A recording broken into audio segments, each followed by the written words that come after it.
So, welcome back. We are live at KubeCon here from the Rancher booth in sunny San Diego. I'm here with Miguel and Chris, and they are developers working on Submariner. Yep. Thanks for joining us today.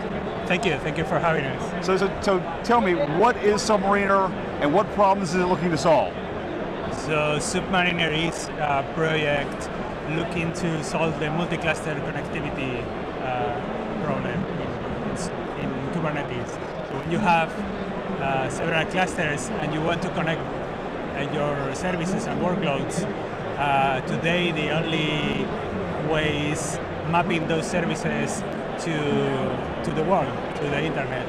And the idea behind Submariner is that those services can talk to each other without the need to map them outside. They can talk through the IP network. So this is cross-cluster communication between services without having to basically go out of the cluster and then back into the cluster.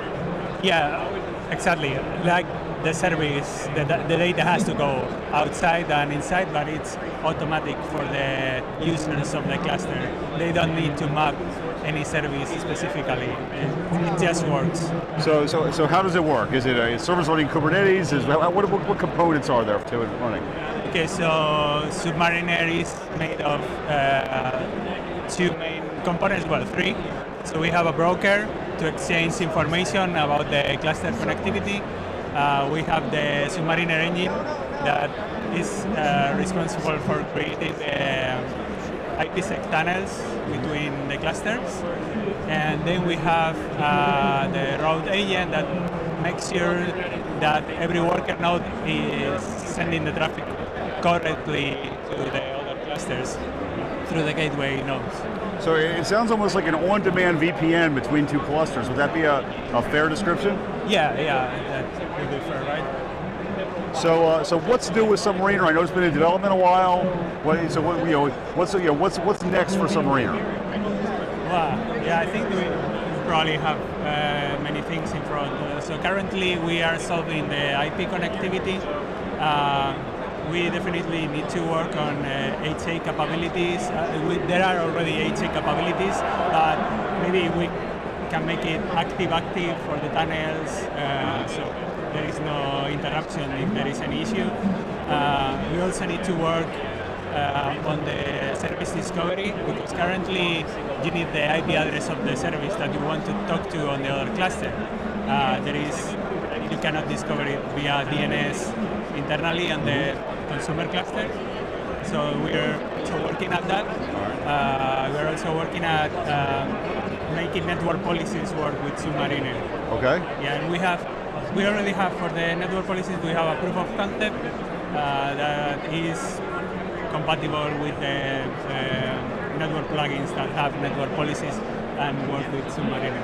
Okay, so if I want to get started using Submariner, do I need a lot of hardware? Is it pretty, will a small Kubernetes cluster run it, or two small Kubernetes clusters run it? Sorry, what's the question? So as far as resources, do I need a lot of resources to run Submariner? Okay, so you can run it almost in any cluster. As soon as you have one worker node, you can use that worker node as a gateway, and that will work. So any cluster basically is okay. You can have like dedicated gateway worker nodes if you are concerned about latency or jitter in your network traffic. Then you can also do that. Okay. But any cluster will. So if I wanted to start using Submariner, where do I go? Okay, so you can go to the Submariner.io website. You have a lot of information there. And at KubeCon we are showing a new tool to deploy Submariner very easily, like one line per cluster.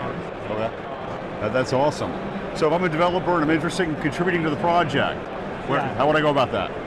Okay, so we have a couple of mailing lists in Google Groups. Like one is Submariner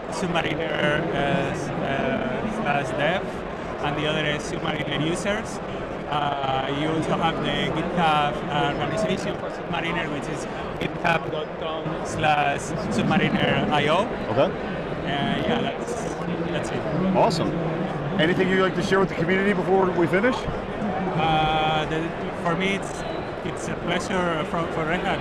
It's been a pleasure working with Rancher on this project. We were looking for something like this for months. Like we were looking at lots of technologies that were out there, but didn't satisfy all the requirements that we had. And when we were finally said to, okay, we have to develop something because nothing really works, you guys published Submariner, and we said, okay, let's have a look at that. And it really, I mean, it's really what we were thinking of designing. So we jumped on board, and you guys were really open to work with us. So there we are. Yeah, absolutely. So I understand you all have something to announce tomorrow.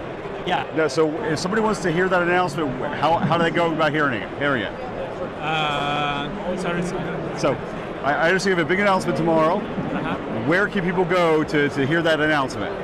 Where do they have to go? Yes. Okay, so we will have a presentation tomorrow here at the KubeCon at 5:20, I think it is. 5:20 p.m. Yeah, and the room 15. And awesome. Yeah. Well, thank you all for joining us. I really appreciate it. Live from KubeCon. Until the next episode. Bye. I was expecting maybe